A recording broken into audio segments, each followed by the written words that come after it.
The first thing I noticed was the empty chair. It sat at the far end of the conference table, tucked slightly away from the others, as if it had been placed there by accident or on purpose.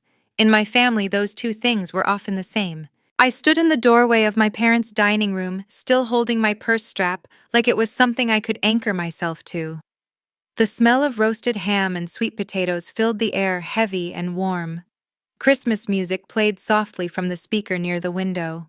Burl Ives crooned about snow and home, about warmth and belonging. None of it was for me. "I thought you weren't coming," my mother said, her voice light, almost relieved. That sentence landed harder than any insult ever could. "I said I'd be late," I replied. My voice sounded steadier than I felt. Traffic on the interstate was a mess. My father didn't look up from carving the ham. His shoulders were hunched, his movements precise, like he was performing a task he'd rehearsed 1,000 times. My younger sister Lauren glanced at me, and then quickly away, her mouth already curved into a polite smile that never quite reached her eyes. "Oh," my mother said. "Well, we already started." "Of course you did." I scanned the table again. Plates were full. Wine glasses half empty. Laughter still lingered in the air, the kind that fades when someone unwanted walks in. The empty chair at the end was the only one left, and even that felt like an afterthought. I took it anyway. As I sat down, the chair scraped loudly against the hardwood floor. The sound cut through the room, sharp and awkward. No one commented on it. No one offered to pass me anything. This was my welcome home. I'm 31 years old. I live on my own. I pay my own bills. I have a job I work damn hard to earn. And yet, sitting there at that table, I felt 12 again. Small, unseen, like I was waiting for permission to exist. So my mother said after a moment, pouring herself more wine, "How's work?" There it was, the question that always came loaded. "Busy," I said. "We just closed a big account." My father finally looked up. "Is that the marketing firm you're still at?" "Still." "Yes," I said, "the same one." He went back to slicing the ham. "You know, Lauren's husband just got promoted. Senior project manager, benefits, stock options." Lauren laughed softly, a hand drifting to her husband's arm. "Dad." "I'm just saying," he replied. "It's nice when things work out." I smiled politely and nodded the way I'd trained myself to do over years of dinners like this. My chest tightened, but I kept my posture relaxed. I refused to give them the satisfaction of seeing me flinch. Across the table, my grandmother sat quietly, her hands folded in her lap. She caught my eye for a brief second and gave me the smallest nod. It wasn't much, but it was something. She'd always been the only one who noticed when I disappeared in plain sight. "Did you ever hear back from that law school?" my mother asked, as if the last 10 years of my life hadn't happened. "I didn't apply to law school," I said carefully. "We've been over this." "Well, you said you were thinking about it, or something more stable." "Stable, that word again." Lauren's husband chuckled. "Marketing's a tough field, lots of burnout." I looked at him, really looked at him, and wondered when exactly he'd decided I was safe to belittle. Maybe it was the wedding ring. Maybe it was the house they'd bought last year with help from my parents. Maybe it was just easier to punch down than look sideways. "I manage a team of 12, I said, "and I'm up for a director role next quarter." The table went quiet. Lauren blinked. My mother paused mid-sip. My father's knife hovered over the cutting board. "Oh," my mother said slowly, "that's nice." Nice. The same word she used when someone showed her a child's crayon drawing. My father cleared his throat. "Director sounds like a lot of pressure. Long hours. I can handle it." "Well," he said, "just don't forget what really matters. Family." He meant family. I wanted to laugh. I wanted to scream. Instead, I picked up my fork and took a bite of sweet potatoes that tasted like ash. As dinner dragged on, the conversation flowed around me, never quite touching. They talked about Lauren's upcoming baby shower, about the renovations they were planning on the lake house, about the family business, the one my grandfather had started, and my father now ran with Lauren's husband. I was never mentioned in those conversations. Not as part of the future. Not as someone who belonged. At one point, my mother leaned toward Lauren and whispered something I wasn't meant to hear. "She always was sensitive," she said. "Takes things too personally." Lauren nodded, her eyes flicking toward me before darting away. That was when it hit me. They weren't just dismissing me by accident. They had rewritten the story of our family in a way that made my exclusion feel justified. After dessert, as plates were cleared and coats gathered, my father pulled out a folder from the sideboard. Thick, manila. Important. I wanted to go over a few things he said, tapping it. Just so everyone's aware. Lauren straightened in her chair. Her husband leaned forward. My stomach tightened. This is about the business, my father continued, and some estate planning, nothing urgent. Just clarity. He opened the folder. Papers rustled. My name didn't come up once. Not once. When I finally stood to leave, my mother hugged me stiffly at the door. Drive safe, she said. And don't be such a stranger. I smiled. I live 40 minutes away. She waved it off like it didn't matter. Outside, the cold air bit into my lungs. I sat in my car for a long moment, my hands gripping the steering wheel, my breath fogging the windshield. I replayed the dinner in my head. The empty chair, the loaded questions, the folder. They had already decided who mattered. What they didn't know was this. That night wasn't the end of something for me. It was the beginning. And the seat they didn't save for me, I was going to take something far more valuable instead. I didn't go straight home after Christmas dinner. Instead, I drove aimlessly through the neighborhoods I used to bike through as a kid, streets lined with houses that hadn't changed much, just newer cars in the driveways and brighter porch lights. My hands were still tight on the steering wheel, my jaw clenched so hard it ached.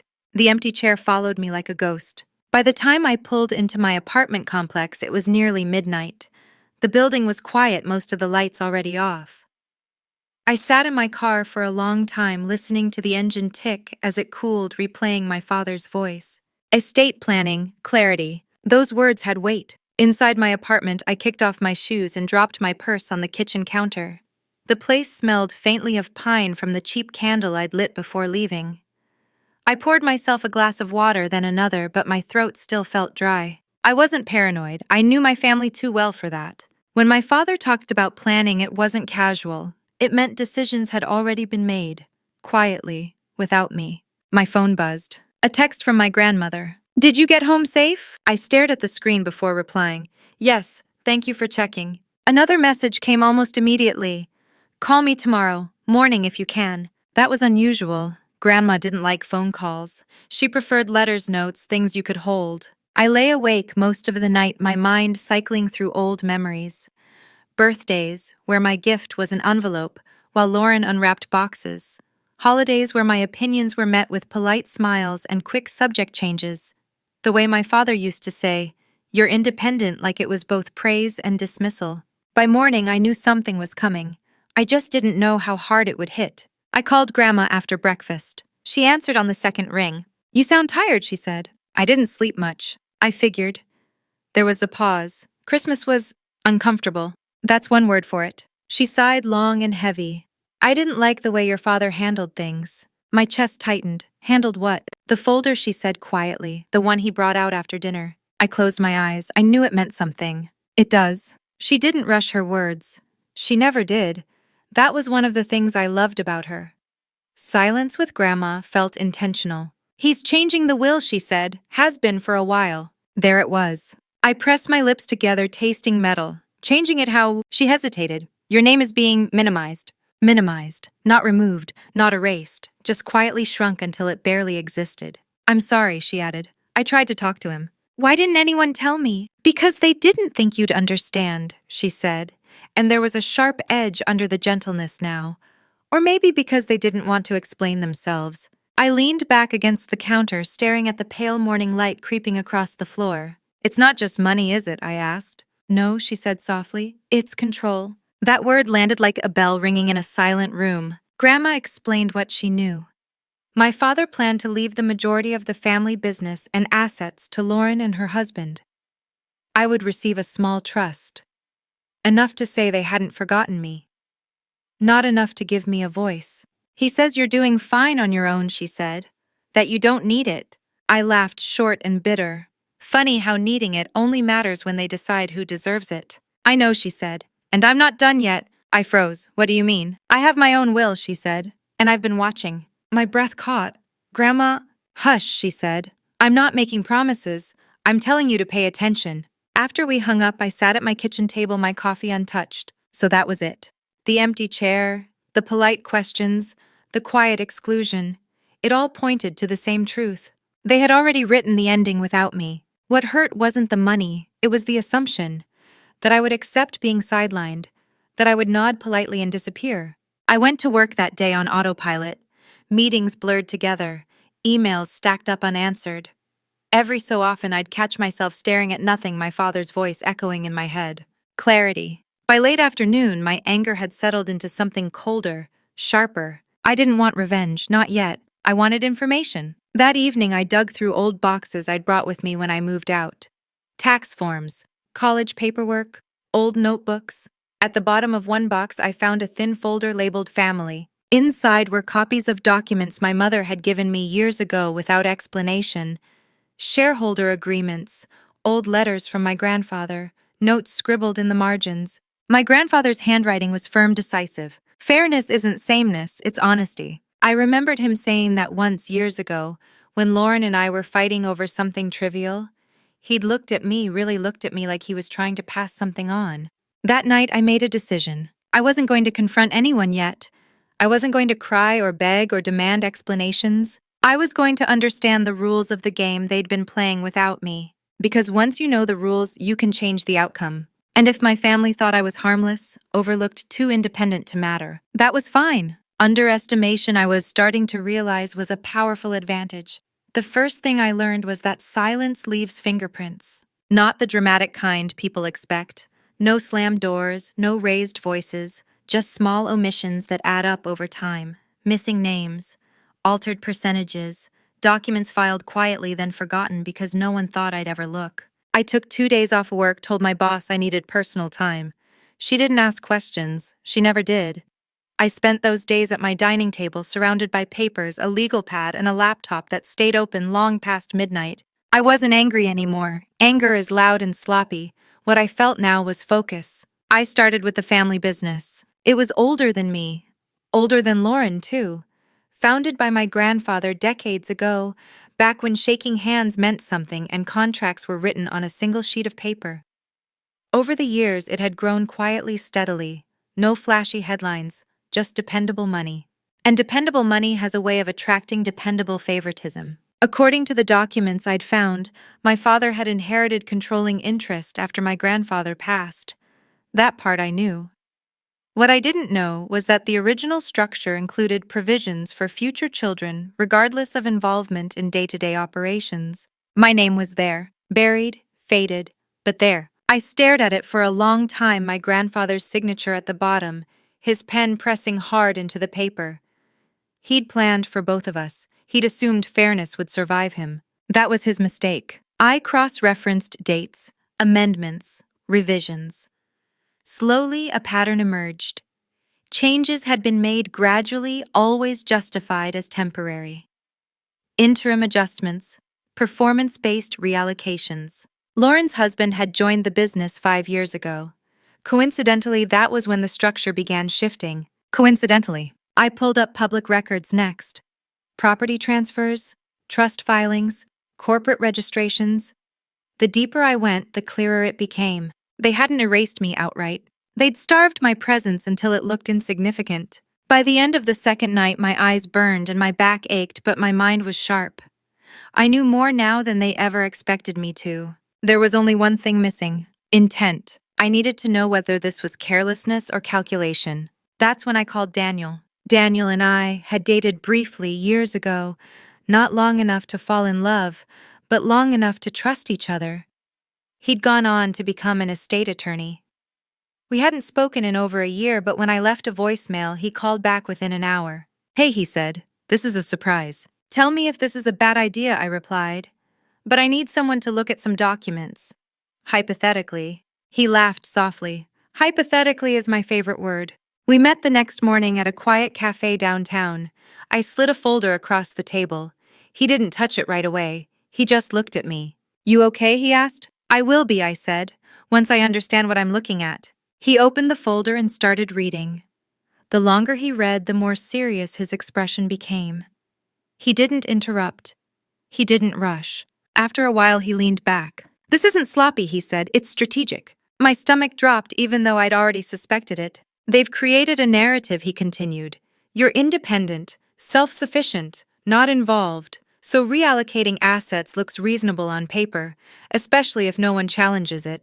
"And if someone does?" I asked. "Then it gets complicated," he said, "and expensive, and public." I nodded slowly. What about my grandmother? I asked. She has her own will. He raised an eyebrow. That changes things. How much? That depends on what she's done and whether anyone knows about it. When I left the cafe, my phone buzzed again. A text from Lauren. Hope you got home safe after Christmas. Sorry if things felt weird.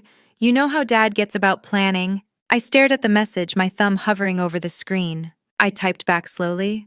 It's fine. I know you're all busy. The lie slid easily into place. That afternoon, I visited my grandmother. Her house smelled like lemon polish and old books. She sat in her usual chair by the window, knitting something I didn't recognize. You look different, she said when she saw me. Different how? Quieter, she replied. That's usually when you're thinking. I sat across from her and told her everything. Not emotionally, factually, what I'd found, what Daniel had confirmed, what it meant. She listened without interrupting, her hands still moving stitch after stitch. When I finished, she set the knitting aside. I wondered how long it would take, she said. For what? For you to see it, she replied. Your father thinks silence equals agreement. He forgets who raised you. I swallowed. Did Grandpa know? She smiled sadly. He suspected. That's why he left things the way he did. He trusted you to notice. She stood slowly and walked to the back room. When she returned, she held a small locked box. She placed it on the table between us and slid a key across. Open it. Inside were documents I'd never seen. Letters, notes, drafts of wills. My grandfather's handwriting again steady and unmistakable. One letter was addressed to me. If you are reading this, it means you are paying attention. I am proud of you. My throat tightened. He didn't want to pit you against each other, Grandma said, but he didn't want you erased either. What do I do now? I asked. She reached across the table and squeezed my hand. You wait, and you prepare. As I drove home that night, the city lights blurred past my windshield. I felt calm, centered. They thought I was out of the picture. They thought I was harmless. What they didn't realize was this. They had built their future on the assumption that I wouldn't fight back. And assumptions like wills can be rewritten. The game had started long before I knew it. But now I was finally playing. The first mistake they made was assuming time was on their side. Mine too. I didn't rush after visiting my grandmother. I didn't confront my father. I didn't ask Lauren any pointed questions. I let the holidays pass the way they always had, quietly, politely, with just enough distance to keep suspicion low. If there was one thing my family understood, it was appearances. January arrived with gray skies and a new sense of purpose.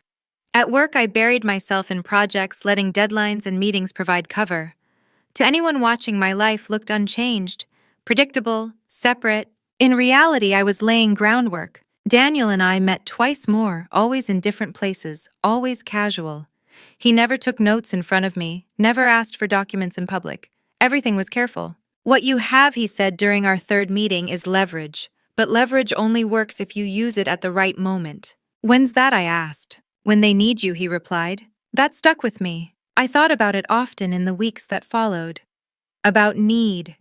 About how my family had always treated me like an optional extra, convenient when helpful, invisible when inconvenient. Then unexpectedly, the opportunity arrived. It came in the form of a phone call from my mother. She never called without a reason. Hi, sweetheart, she said, her voice overly warm. Do you have a minute? Sure, I said, already bracing myself. Well, she continued, your father and I were talking, and we think it might be time for you to get more involved. I almost laughed. Involved how? I asked. With the business, she said. Just advisory stuff at first. We're expanding, and it would be nice to have someone with your background. My background, marketing, strategy, crisis management, things they had never respected until now. I stayed quiet, letting the silence stretch. Of course, she added quickly, there's no pressure. We just thought we'd ask. Why now? I asked. Another pause, less confident this time. Your father's been dealing with some health issues, she said. Nothing serious, just fatigue. And Lauren has her hands full. I closed my eyes. So that was it. They were planning something big and they needed help. Real help. Not the kind Lauren's husband could provide. I'll think about it, I said. Her relief was immediate. That's all we ask. When I hung up, my hands were shaking. Not from fear, from clarity. They didn't want me because they'd suddenly seen my worth. They wanted me because they were afraid of losing control. That evening, I drove to my parents' house unannounced. My father looked surprised when he opened the door. I was in the neighborhood, I said. Thought I'd stop by. We sat in the living room, the same room where family photos lined the walls. Lauren's graduation, her wedding.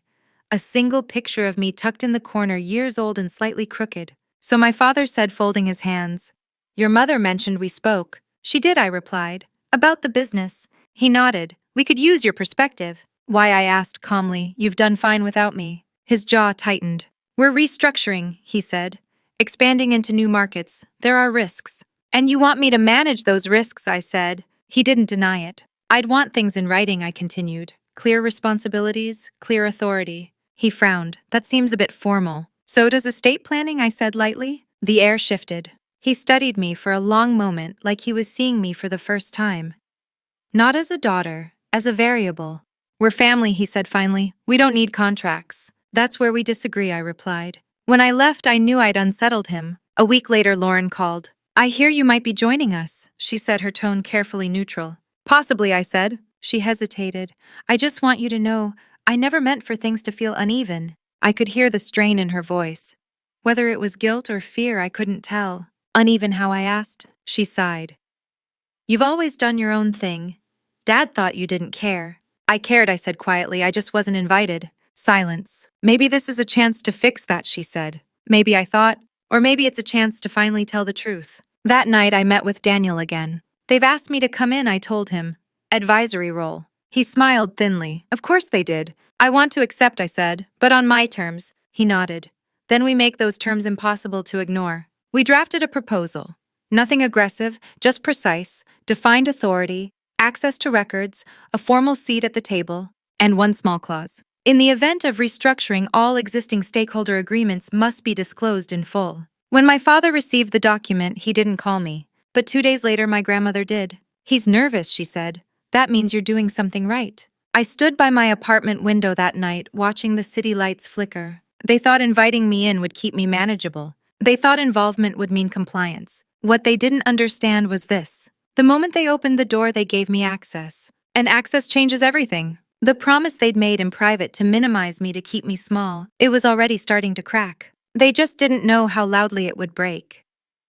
The first board meeting I attended as an advisor was scheduled for a Tuesday morning in February. Snow still lined the curbs, gray and stubborn like winter refusing to leave quietly.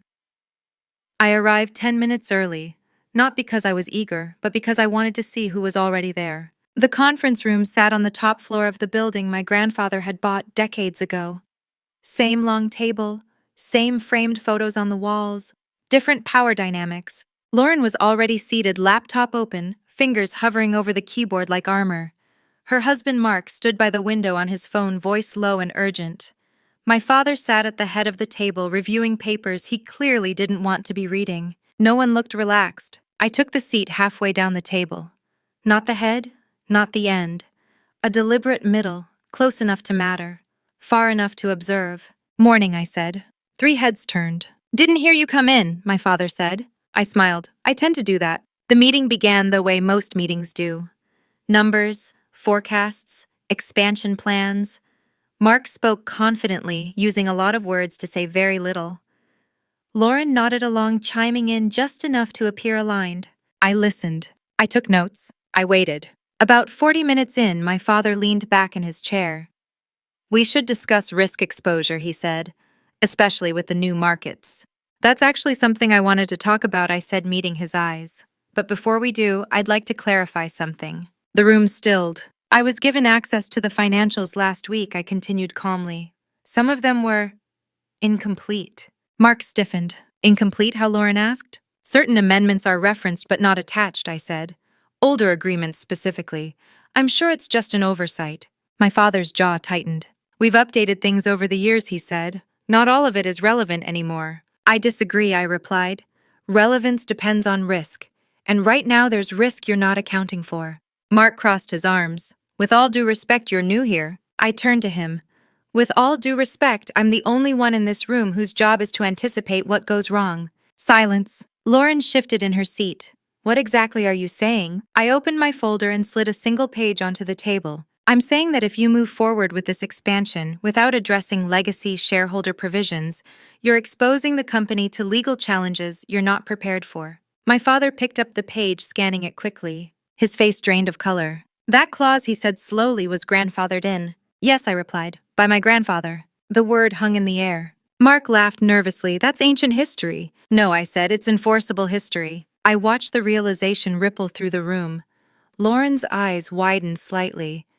My father's hand trembled as he set the paper down. You've been holding on to this, he said. I've been reading, I corrected. The meeting ended early. No one argued. No one raised their voice. But something fundamental had shifted. They'd invited me in thinking I'd offer suggestions. Instead, I'd held up a mirror. That afternoon, my father called me into his office. He closed the door behind us. How long have you known? He asked. Long enough, I said. He rubbed his temples. Why didn't you say anything sooner? I met his gaze. You never asked. He exhaled sharply. You're forcing my hand. No, I said quietly. I'm responding to it. He stared at me, frustration and something else flickering behind his eyes. Fear, maybe? Or regret? It was hard to tell. This family has always valued loyalty, he said. So have I replied. That's why I stayed silent for so long. He didn't respond. By the end of the week, the tone had changed. Emails were careful, conversations more formal, decisions suddenly included me. Not because they wanted to, but because they had to. Lauren cornered me in the hallway one afternoon. You blindsided us, she said. I warned you, I replied. You just didn't listen. She swallowed. Dad's talking about revisiting the will. I nodded. Good. That's not what I meant, she said. He's upset. I looked at her, really looked at her. My sister, the golden child, the one who'd never had to fight for space. So was I said, for years. Her shoulders sagged. I didn't know. Now you do. That night I met with Daniel again. They're scrambling, I told him, and they're scared. He smiled. That's the window. Of what? Truth, he said, and consequence. I went home and stood in front of my bathroom mirror studying my reflection. I looked the same face, same tired eyes. But inside something had hardened. They'd always believed I'd accept whatever scraps were handed to me, that my silence meant agreement, that my independence made me expendable. They were wrong. I wasn't there to burn everything down. I was there to rebalance the scales. And the best part, they still thought this was about business. They had no idea what was coming next. By March, the air inside the building felt different, not warmer, tighter. Every conversation lowered when I walked by. Emails were suddenly copied to more people. Meetings had agendas again. Mark stopped improvising and started reading from slides like a man who knew the floor beneath him wasn't as solid as he'd believed. Fear doesn't announce itself loudly, it reorganizes. I noticed it first in the small things. Lauren asking my opinion before speaking. My father requesting summaries instead of giving directives. Even the receptionist started double-checking calendars before scheduling anything that involved me. They had invited me in as help. Now they were treating me like risk, which meant I was exactly where I needed to be. The next move came sooner than I expected. My father called me on a Sunday evening, his tone too calm to be casual. Can you come by tomorrow morning, he asked. Just you. I knew better than to ask why. His house looked the same as always. Immaculate. Controlled. The kind of place where nothing was out of order because disorder had never been allowed to stay long enough to be noticed. He was already in the study when I arrived, a thick folder open on the desk. Different from the one at Christmas. Newer. He gestured for me to sit. I've been thinking, he said, about how things were handled. I waited. I may have underestimated you, he continued. That was never my intention. There it was, not an apology, a reframing. I wanted to protect the business, he said, and the family. From me, I asked. He winced slightly. From conflict. I nodded slowly. Conflict doesn't come from transparency, it comes from secrecy. He sighed, rubbing a hand over his face. He looked older than I remembered, smaller. I want to make this right, he said, but I need your cooperation. That word again? What does that look like, I asked. He slid the folder toward me. Inside were revised documents, ownership percentages adjusted, advisory language replaced with something more substantial. Not equal, but closer. You'd have a formal role, he said, with compensation, influence. I flipped through the pages carefully. And the will, I asked. He hesitated, just long enough. That's complicated, he said. Lauren has expectations. I closed the folder. I have expectations too, I replied. He leaned forward. This doesn't have to be adversarial. It already is, I said. You just didn't notice until now. His jaw tightened. You're asking me to choose. No, I said. You already did. I'm asking you to acknowledge it. Silence stretched between us, heavy, uncomfortable. Finally, he spoke. What do you want? The old version of me would have softened then, would have minimized, would have asked for fairness instead of equity. I didn't. I want full disclosure, I said. Every document, every amendment, no exceptions. He frowned. That's not standard. Neither is sidelining one child for decades, I replied. He looked away, and I continued, I want my role protected. Not as a favor, as a right. He exhaled slowly. That's a lot to ask. I know, I said. That's why I'm asking now. When I left, I felt hollow, not triumphant, not angry, just clear. That afternoon, Lauren showed up at my apartment unannounced. She stood awkwardly in the doorway, coat still on, eyes scanning the space like she'd never really seen how I lived. You didn't tell me you were meeting with Dad, she said. I didn't think I needed permission, I replied. She flinched. That's not what I meant. We sat at my kitchen table, the same one I'd spread documents across weeks earlier. She kept her hands folded, fingers twisting together. He's stressed, she said. The business, the will, everything. I'm aware, I replied. She looked up at me, then really looked. Why are you doing this? The question surprised me. Not because it was asked, but because it sounded genuine. Because I'm tired, I said, of pretending I don't notice patterns. She swallowed. I never asked for more than you. No, I said quietly, you just accepted it. Her eyes filled with something like shame or fear. You're changing everything, she whispered. I know. And if it breaks us, she asked. I held her gaze. We were already broken. I just stopped pretending we weren't. She left without hugging me. That night, my grandmother called. He came by today, she said. Your father. I sat up straighter. What did he want? To remind me of my age, she replied dryly. And my legacy. I smiled despite myself, and I reminded him who wrote the first check, she said, and who still holds a vote. My chest tightened. What did he say? Very little, she replied, which means a great deal. 2 days later, Mark sent an email requesting a private meeting. I agreed. He chose a sleek coffee shop downtown. Glass walls, open seating, a place where everything looked transparent while conversations stayed carefully vague. You're putting us in a difficult position, he said after a few minutes of small talk. I'm responding to one, I replied. He leaned forward. Lauren doesn't deserve this. I raised an eyebrow. This, all of it, he said. The pressure, the uncertainty. And I did, I asked. He hesitated. That's what I thought I said. He sighed. What do you want? I smiled slightly. Funny. Your father asked me the same thing. And I told him the truth. He studied me. You realize if this goes public? I realize, I said. That's why it won't. If you stop forcing my hand. He leaned back, frustration etched across his face. You always were underestimated, he muttered. I met his eyes. That was your mistake. When I got home that evening, there was an envelope taped to my door. No return address. Inside was a single sheet of paper. A draft notice, dated, signed. An official meeting request. Subject: comprehensive review of legacy agreements. I laughed, out loud, alone in my apartment. They weren't asking for favors anymore. They were asking for mercy. And the thing about mercy, it only means something when you've earned it. They hadn't. Not yet. And the reckoning they thought they could delay, it was already scheduled. The comprehensive review meeting was set for a Friday afternoon, the kind of time slot people choose when they hope problems will politely wait until Monday. They wouldn't. I arrived with a single folder and a calm I didn't entirely trust. Calm, I'd learned, can be a warning sign. It means you've already crossed the emotional threshold where outcomes matter more than feelings. The room was full when I walked in. My father sat at the head of the table, Lauren beside him, shoulders tight, Mark across from her, jaw clenched. 2 outside attorneys I didn't recognize, the company accountant, and unexpectedly, my mother. That last one surprised me. She didn't usually attend business meetings. Her presence meant this wasn't just about contracts anymore. It was about narrative, about family. I took my seat without comment. Let's begin, my father said, his voice clipped. We're here to clarify outstanding legacy issues. Clarify, such a gentle word for what was about to happen. One of the attorneys spoke first, outlining the agenda in careful, neutral language. I listened, nodding occasionally, waiting for the right moment. When he finished, my father turned to me. You requested this review, he said. If you have concerns, now is the time. I opened my folder, not rushing. I do, I said. But before we talk about numbers, we need to talk about intent. The attorney frowned slightly. Intent isn't... It is, I said calmly, when the pattern suggests deliberate exclusion. Mark shifted in his seat. Lauren stared at the table. I've reviewed every amendment made to the shareholder structure over the past decade, I continued. They all move in one direction, away from me. My father inhaled sharply. Those changes reflected involvement. No, I said. They reflected convenience. Silence settled over the table. I slid a document forward, then another.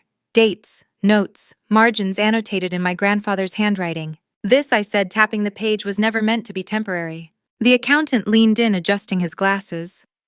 I haven't seen this version. Because it was never filed, I replied. It was replaced. The attorney cleared his throat. Replaced by whom? I didn't answer. I didn't need to. My mother's hand tightened around her purse strap. It was a small thing, but I noticed. I'd always noticed things like that. Enough, my father said suddenly. This isn't productive. I looked at him. Then let's talk about the part you didn't file at all. The room went still. Lauren looked up. What part? I met her eyes. The side agreement. Her face drained of color. Mark stood. This is inappropriate. Sit down, I said, my voice steady. If I wanted this to be inappropriate, we wouldn't be in this room. The attorney looked between us. What side agreement? I turned another page. A private memorandum, I said. Drafted the year after Grandpa died. Signed by you. I nodded at my father and you to my mother, and witnessed by Mark. My mother gasped softly. That's not, she began. It's not public, I finished. Correct, because it contradicts the will. Lauren's voice shook. Dad? My father's face had gone gray. That document, he said slowly, was never executed. It was, I replied, just not recorded. The accountant exhaled. If that exists. It does, I said, and it outlines a plan to consolidate ownership under one child. Lauren stared at her father like she was seeing him for the first time. You told me this was about stability, she said, about protecting us. It was, he snapped. By cutting her out, she demanded, gesturing at me. I didn't move. This wasn't the moment to speak. It was the moment to let truth breathe. My mother finally looked at me. Her eyes were glossy, confused, defensive. You always seemed fine, she said, independent. I nodded. I was surviving. That's not the same as being included. The attorney cleared his throat again. This changes things. Yes, I said, it does. Mark laughed bitterly. So what?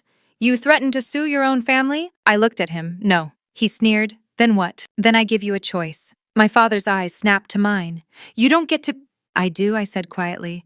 Because you already gambled, you just assumed I wouldn't notice. The attorney leaned back, fingers steepled. What are you proposing? I took a breath. Full reversal of the consolidation plan, I said. Restoration of the original intent, and transparency going forward. And if we refuse, Mark asked? I met his gaze. Then this document becomes public. Along with every discrepancy that followed. Lauren pushed her chair back abruptly and stood. So all this time, she said to my parents, you let me believe I earned it. Her voice broke on the last word. My mother started crying then. Quietly. The kind of crying that happens when denial finally collapses under its own weight. My father said nothing. The meeting ended without resolution. Attorneys gathering papers, chairs scraping back, people avoiding eye contact. As I stood to leave, my father spoke. You didn't have to do it this way. I turned. You didn't have to do it at all. That night, Lauren called me. Her voice was raw. Did you know about the agreement? I asked. Yes. I paused. I suspected. I didn't want to be right. She exhaled shakily. I feel sick. I know, I said. You're not trying to destroy us, are you? She asked. No, I replied. I'm trying to stop pretending. We sat in silence on the phone, two women raised in the same house, finally standing on opposite sides of a truth neither of us had asked for. After we hung up, I poured myself a glass of water and stood by the window. The city below hummed indifferent and alive. They'd buried the secret together, convinced time would keep it hidden. They forgot something important. Secrets don't stay buried forever. They ferment. And when they surface, they don't just change outcomes. They change people. The family I thought I knew was gone. In its place was something raw, exposed, and trembling. And the next move, it wouldn't be about documents. It would be about fallout. The week after the meeting felt like standing in the aftermath of an earthquake. Nothing was visibly broken, but everything had shifted. Conversations stalled halfway through sentences. Emails came slower. People chose their words like they were stepping through glass. And Christmas was coming again. My mother called first. Her voice sounded smaller than I remembered, thinner around the edges. We need to talk, she said, before the holidays. I agreed to meet her at a cafe halfway between our homes. Neutral ground. Public enough to keep emotions contained. She arrived early, hands wrapped around a mug she hadn't touched. When she saw me, she smiled, then seemed to remember herself and straightened. You look well, she said. So do you, I replied, and meant neither compliment nor insult. We sat. She stared at the table for a long moment before speaking. I never thought of it as erasing you, she said. I thought we were simplifying. I waited. You were always strong, she continued. You didn't need as much. That's not a virtue, I said quietly. That's an excuse. Her eyes filled again. We didn't think you wanted to be part of the business. You never asked. Silence. I thought you were happier on your own, she said. I was quieter, I replied. That's not the same thing. She nodded slowly, absorbing that. We're hosting Christmas again, she said after a moment. I wanted to know if you'd come. There it was. The test. Who will be there, I asked. She hesitated. Everyone. Including Lauren, including Mark, including the people who'd sat across from me while pretending I didn't exist. I'll think about it, I said. That night my grandmother called. I hear there's talk of Christmas, she said dryly. Yes. Good, she replied. It's time. For what? For the truth to stop hiding behind traditions, she said. 2 days later, Lauren texted me. Can we talk? We met at a park near my apartment, bare trees and frozen ground crunching under our boots. She looked exhausted. Not from lack of sleep, from lack of certainty. I didn't know about the side agreement, she said immediately. I swear. I believe you, I replied. She let out a breath she'd been holding. I feel like my whole life just got reframed. Mine too, I said. She sat on a bench, rubbing her hands together. I keep thinking back to that Christmas when you sat at the end of the table. I thought you just preferred being left alone. I didn't, I said. I just stopped fighting for space. Her eyes glistened. I should have noticed. Yes, I said gently. You should have. She flinched, but she nodded. Dad's not handling this well, she said. He feels cornered. He should, I replied. He built the corner. She looked up at me. What do you want? The question again. I want the truth acknowledged, I said, publicly, in the family, no more pretending. And the business, she asked. That will follow, I said. Or it won't. Either way, I'm done being erased. She swallowed hard.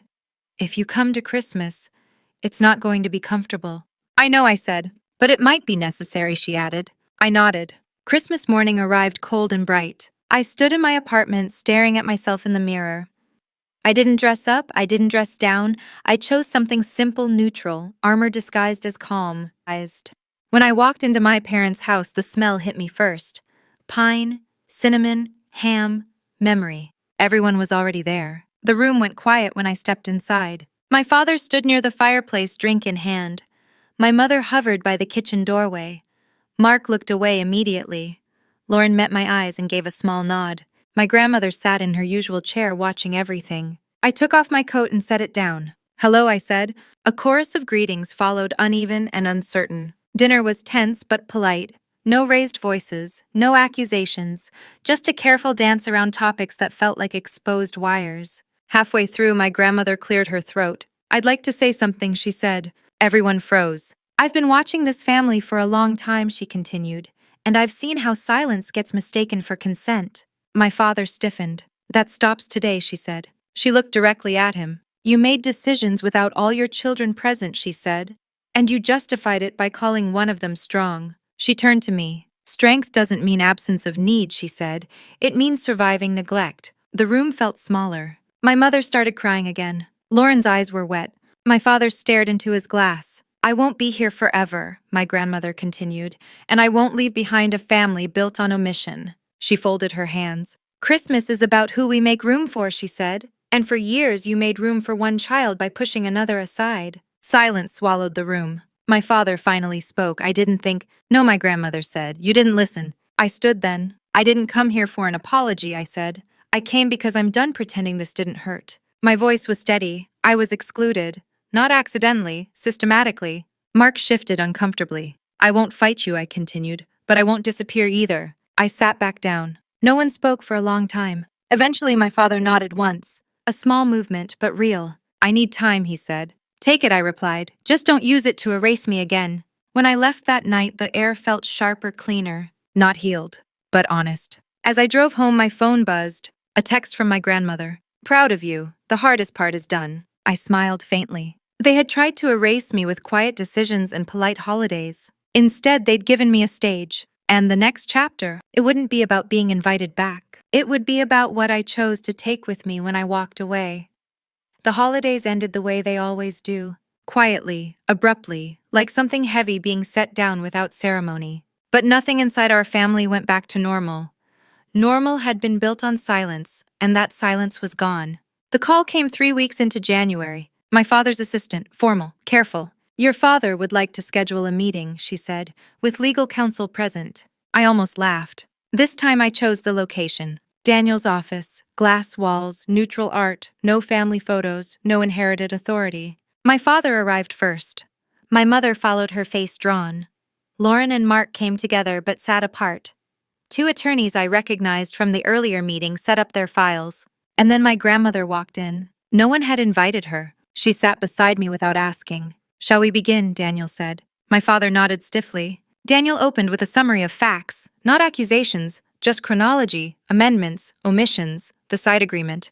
When he finished, the room was silent. "This can't go on," my father said finally. "It's tearing the family apart." I met his gaze. It was already torn. We just stopped hiding it. He clenched his jaw. "What do you want?" There it was again. Daniel slid a document across the table. "This," he said, "is a restructuring proposal that restores the original intent of your father's estate plan." My father flipped through it, his hands shaking slightly. "And if I refuse?" he asked. Daniel didn't answer. My grandmother did. "Then I activate my own will," she said calmly. Everyone turned to her. "I've amended it," she continued. "Recently, very clearly." Lauren's eyes widened. "Grandma." "I'm not choosing sides," she said. "I'm choosing honesty." My father swallowed. "You'd do that?" She looked at him with something like disappointment. "I already did." The attorney nearest my father cleared his throat. "May I see that?" She handed him a copy. He read silently, then looked up. "This is enforceable," he said. My father leaned back, the weight of the room settling on him. "What about Mark?" he asked quietly. "His stake," Daniel replied. "Adjusted, not removed." Mark looked like he'd swallowed something sour. "This is blackmail," he snapped. "No," I said, "it's accountability." Lauren spoke, then her voice shaking but firm. "I don't want this if it means lying about how we got here," she said. "I don't want to inherit something built on erasing my sister." Mark stared at her. "You can't be serious." She met his eyes. "I am." My father closed his eyes. When he opened them, he looked older than I'd ever seen him. "Get me a pen," he said. The room held its breath. He signed slowly. Each stroke deliberate, each letter a surrender and a reckoning. When he finished, he slid the document back. "It's done," he said. I didn't feel victorious. I felt tired. After the meeting, Lauren hugged me in the hallway. Tight, uncertain, real. "I'm sorry," she whispered. "I know," I replied. "Just don't forget." Mark left without speaking. My mother lingered. "I didn't know how to fix it," she said. "I know," I replied, "but now you do." My grandmother squeezed my hand as we walked out together. "That signature," she said softly, "wasn't just ink." I nodded. It was acknowledgement. That night, alone in my apartment, I poured myself a glass of water and sat on the floor. The fight was over. The damage wasn't erased. But the lie was. They had tried to write me out quietly. Instead, they'd handed me proof. And proof, once it exists, changes everything. The story they told themselves for years had ended. A new one was beginning. And for the first time, I was writing it. Winning doesn't feel the way people imagine it does. There's no music, no relief sweeping through your body like a movie ending. What I felt the morning after my father signed those papers was quiet, heavy exhaustion. The kind that settles into your bones once the adrenaline drains and leaves behind all the places you held tension without realizing it. I went to work like nothing had happened. That alone felt strange. I sat in meetings, answered emails, nodded at jokes, all while carrying the knowledge that my family's entire power structure had shifted less than 24 hours earlier. No one in that office knew. No one needed to. By noon, my phone buzzed with a message from Lauren. "Dad hasn't spoken much. Mom keeps crying. Mark stayed home today." I stared at the screen for a long moment before replying. This is the part where everyone feels it. She didn't respond. That evening, I got a call from my father. I almost didn't answer. Almost. "I've been thinking," he said after a long silence, "about what this cost." "Me too," I replied. He exhaled. "I didn't expect it to go this far." "That's because you never expected me to push back," I said. Another pause. "You're right. That was new." "I keep replaying things," he continued. "Moments I thought were small, decisions I justified." "They weren't small to me," I said quietly. "I know," he replied. "Now." We didn't talk long. There was nothing left to argue about. But when the call ended, I felt something unexpected. Grief. Not for what I'd lost, for what we could have been if honesty hadn't taken so long. The business shifted quickly after that. My role was formalized. Access granted, authority defined. I wasn't stepping into leadership with celebration, but with caution. People watched me differently now. Some with respect, some with resentment. Mark avoided me entirely. Lauren tried in her way. She asked questions, included me in decisions, but there was a carefulness between us now, like we were learning how to speak a new language without mistranslating old wounds. One afternoon, she stopped by my office. "I don't know how to act," she admitted, "around you." I closed my laptop. You don't have to act, just don't pretend. She nodded slowly. I don't want to lose you. You didn't lose me, I said. You just didn't notice I was gone. Her eyes filled, and for the first time she didn't look away. My mother sent a letter, handwritten, pages long, full of regret, justifications, and apologies that circled the truth without always landing on it. I read it twice. Then I folded it carefully and put it in a drawer. Some apologies aren't meant to be answered right away. My grandmother called that night. You sound tired, she said. I am, I admitted. Good, she replied. That means you stopped running on fear. She was right. I hadn't realized how much of my life had been shaped by trying to stay small enough to be tolerated. Even my independence had been a response, a way to survive exclusion without naming it. Winning didn't give me back those years, but it gave me something else. Choice. A month later, Mark resigned. Officially, it was about stress, about wanting to pursue other opportunities. Unofficially, it was about control slipping through his fingers. Lauren told me over coffee, her voice unsteady. He said the business doesn't feel like ours anymore. I stirred my cup slowly. It never belonged to one person. She nodded. I know. I just wish it hadn't taken this. So do I said. The first family dinner after everything was awkward but quiet. No grand speeches, no confrontations, just careful conversation and long pauses. At one point, my father looked at me and said, You know your grandfather would have been proud. I met his gaze. He already was. That landed harder than any accusation could have. Later that night, alone in my apartment, I stood by the window and watched the city lights flicker on, one by one. I thought about the girl I'd been at that Christmas table years ago, sitting in the forgotten seat, swallowing hurt like it was normal. She didn't imagine this ending. Neither did they. Winning cost me illusions. About family, about fairness, about how love should work. But it gave me something sturdier in return. Self-respect. And that was worth more than anything they'd tried to keep from me. The next chapter wouldn't be about revenge anymore. It would be about what I built after the dust settled, and whether I was brave enough to build it on my own terms. After everything settled, I expected some dramatic sense of closure. Instead, life got quiet. Not the brittle silence I grew up with, the kind that pressed down on your chest and made you doubt your own worth. This quiet was different, spacious, honest. Like a room after the furniture has been moved, and you finally see how much space there really is. I didn't rush to fill it. For the first time in my life, I wasn't reacting to my family. I wasn't bracing for the next disappointment or preparing myself to be overlooked. I went to work, did my job well, came home, cooked real meals, slept through the night. Stability stopped feeling like a performance and started feeling like mine. The business changed under my watch. Not overnight, not dramatically, but slowly, deliberately. Systems replaced assumptions. Documentation replaced favors. Meetings stopped being arenas for dominance and became what they were always supposed to be, decision-making spaces. Some people didn't like that. A few longtime employees pushed back, uncomfortable with transparency. One even joked during a meeting that things were getting a little too formal. I smiled and replied, Good, that means we're doing it right. Lauren grew into her role differently too. She stopped deferring automatically, stopped assuming approval would always be there. One afternoon, after a tense call with a vendor, she leaned back in her chair and said, almost to herself, I didn't know how much Dad used to decide for me. I understood that better than she realized. Our relationship shifted into something unfamiliar but real. We weren't close in the way people like to advertise, but we were honest. And honesty, I was learning, mattered more than forced warmth. My mother tried in her own way. She called more, asked questions. Sometimes the questions landed wrong, sometimes they carried old assumptions, but I noticed the effort. I didn't correct everything, I didn't need to. Healing didn't require constant engagement. It required boundaries. The biggest change, though, happened somewhere quieter, inside me. One evening, while sorting through old boxes, I found a notebook from my early 20s. Pages filled with plans I'd abandoned, cities I'd wanted to live in, roles I'd talked myself out of because they felt too ambitious, too disruptive, too likely to draw attention. I sat on the floor reading my own handwriting and felt something twist in my chest. I hadn't just been minimizing myself in my family. I'd been doing it everywhere. That realization hit harder than any meeting ever had. So I made a decision that scared me more than confronting my father ever did. I applied for a position outside the family business. A role that fit my experience. A role that required relocation. A role that had nothing to do with legacy or inheritance or obligation.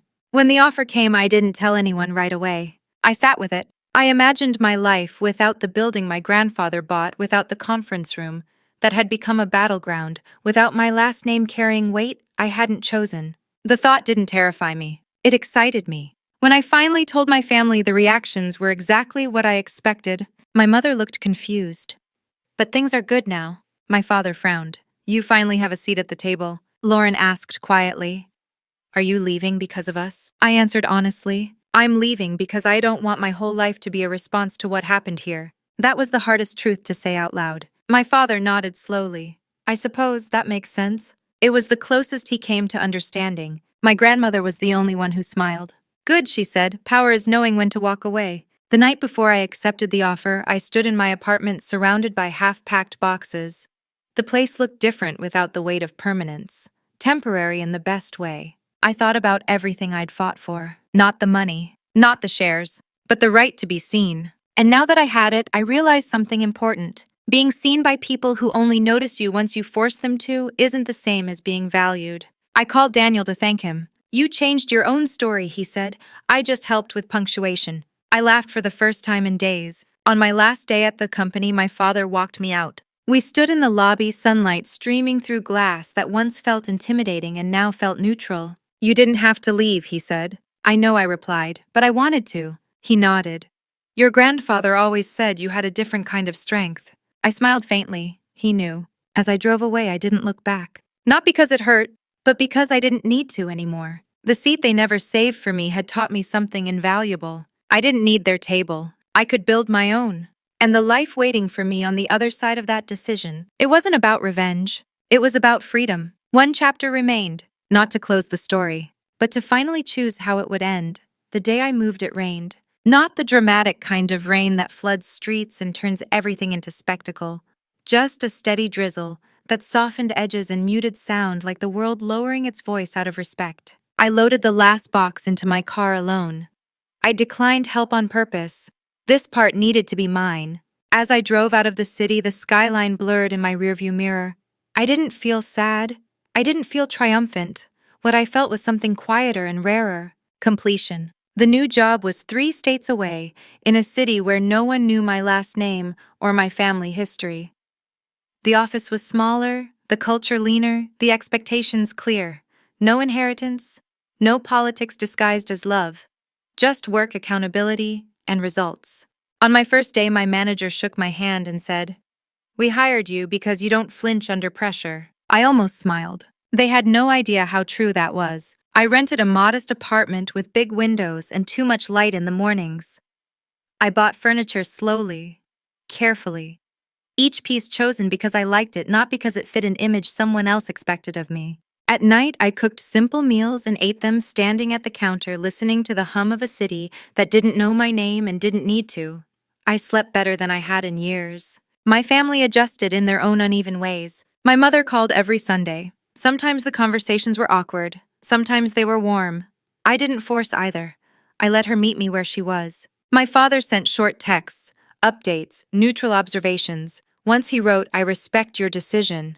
I saved that message, not because I needed it, but because it showed how far we'd come. Lauren and I spoke the most. Not every week, not predictably, but honestly.